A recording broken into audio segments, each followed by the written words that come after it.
With billions of stars and even more planets, could we really be alone in the universe? In this video, we'll take a look at the science behind the search for intelligent life. Recent discoveries that might just change everything, and what we might do when we finally answer one of humanity's greatest questions. So buckle up, space cadets. It's gonna be a wild ride. Okay, so first things first, what do we mean by intelligent life? As much as we humans like to think we're the bee's knees, we're not the only intelligent life forms on this planet. Dolphins, for example, are pretty brainy, using tools, communicating in complex ways, and solving problems in their environment. But when it comes to searching for intelligent life beyond Earth, scientists generally have a higher threshold. We're talking about species that can communicate with each other, use tools, build technology, and solve problems in ways that are comparable to humans. It's also worth noting that there's a big difference between microbial life, which is basically any kind of life that exists on Earth, and technologically advanced civilizations. Just because there's microbial life out there does unnecessarily mean that there are civilizations, with the equivalent of iPhones and spaceships. Which brings us to the next question. What's the science behind the search? Well, there are a couple of different ways that scientists are going about it. The most famous is SETI, the Search for Extraterrestrial Intelligence.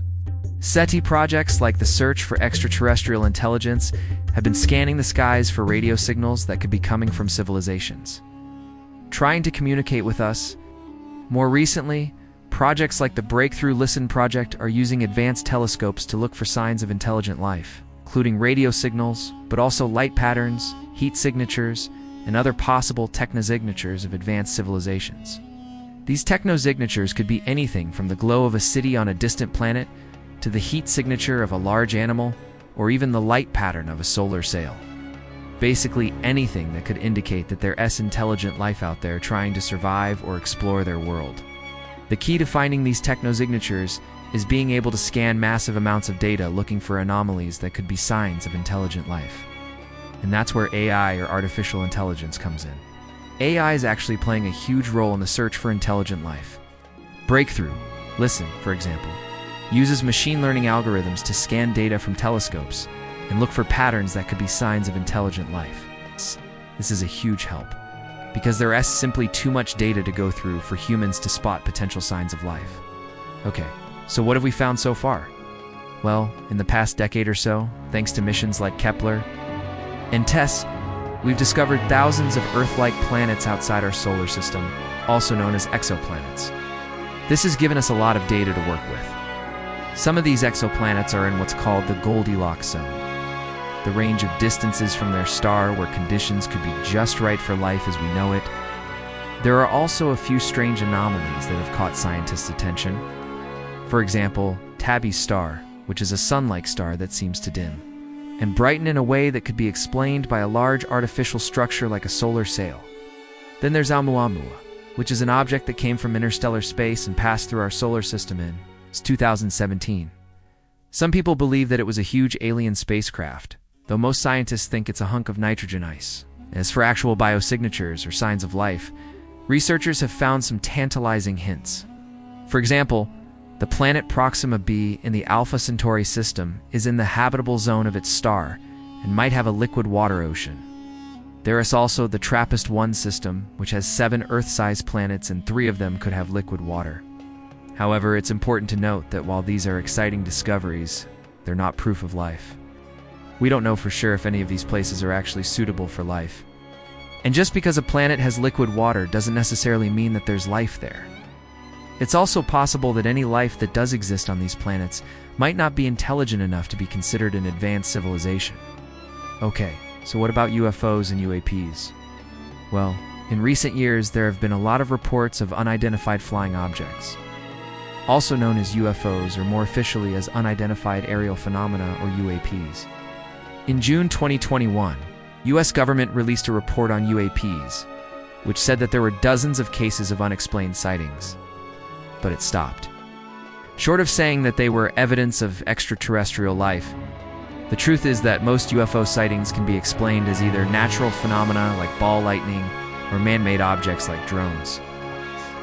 While there have been some cases that remain unidentified, it's important to remember that unidentified doesn't mean alien. So why haven't we found intelligent life yet? This brings us to what's known as the Fermi paradox.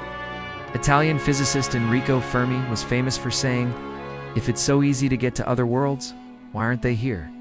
The paradox is that, given the vastness of the universe and the number of potentially habitable planets out there, it seems likely that we should have found some kind of intelligent life already. So why haven't we? There are a few possible answers to this. Maybe intelligent life is really rare, and we just happen to be living during a time when there aren't any advanced civilizations around. Or maybe they're out there, but they're avoiding us for some reason.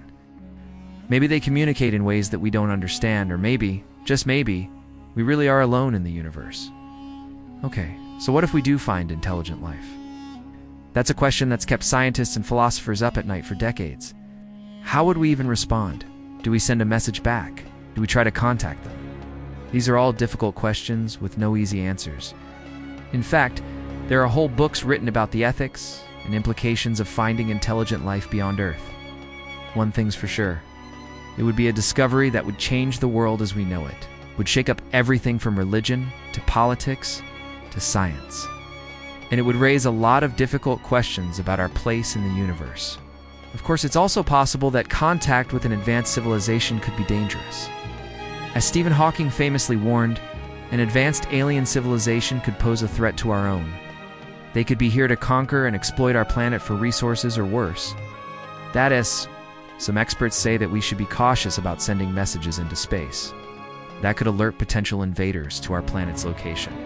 It's also worth noting that there's no universal agreement on what to do if we make contact with intelligent life. There are some guidelines, such as the First Contact Protocol developed by scientists and philosophers, which recommends that governments and scientists work together to respond to contact in a thoughtful and deliberate way. But ultimately, there's no one-size-fits-all answer. So what do you think? Are we alone in the universe? Let me know in the comments below. And hey, if you liked this video, don't forget to hit the like button and subscribe for more videos like this. Thanks for watching. Until next time, keep looking up. Now check out this video on the amazing discoveries made by the James Webb Telescope, or this video on the search for the origins of life. I think you'll really enjoy them. Thanks again for watching, and take care.